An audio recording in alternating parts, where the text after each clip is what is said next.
चाहिए देश को चाहिए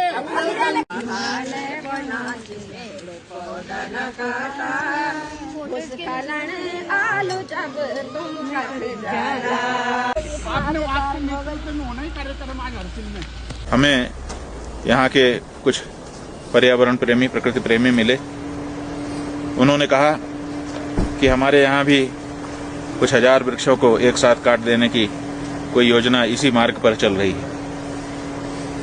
वे हमसे कह रहे थे कि हम लोग एक कार्यक्रम कर रहे हैं, आप आकर के उसमें वृक्ष को रक्षा सूत्र बांधिए।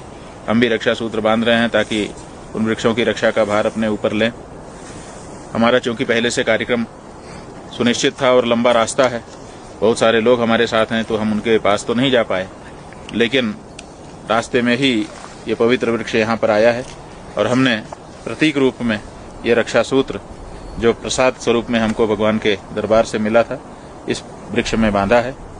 और ये संदेश हम देना चाहते हैं इस माध्यम से कि हमारा कर्तव्य है कि इन वृक्षों की हम रक्षा करें। सरकार के पूर्व वन एवं केंद्रीय वन एवं पर्यावरण राज्य मंत्री माननीय श्री अश्विनी कुमार चौबे की तरफ से गोपाल चौधरी जी वृक्ष को रक्षा सूत्र बांध रहे हैं।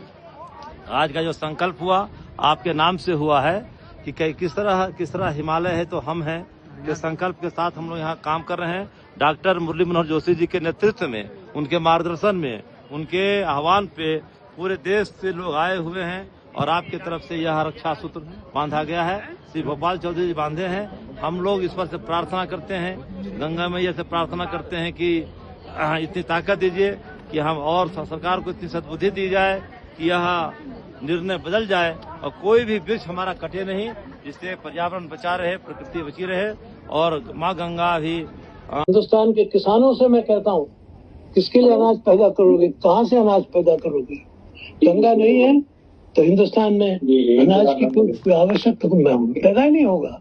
और अगर पर्यावरण ठीक नहीं है तो हमारा स्वास्थ्य भी ठीक नहीं रहेगा। आधी बीमारियां तो इसलिए हैं कि हमारा पर्यावरण नष्ट है। मैं देखता हूँ दिल्ली में रोज सुप्रीम कोर्ट में ये विचार हो रहा है कि दिल्ली का यह संदेश है, ये वृक्ष रहेंगे तो संपूर्ण मानवता बनी रहेगी, बची रहेगी। और हजारों वर्षों से हमारे ये वृक्ष एक और साधना के लिए बुलाते हैं, शांति के लिए बुलाते हैं, आध्यात्मिक भाव के लिए बुलाते हैं और साथ ही साथ मनुष्य को जीवन देने वाला पवित्र गंगा जल और अन्य नदियों का जल भी प्रदान करते हैं। मैं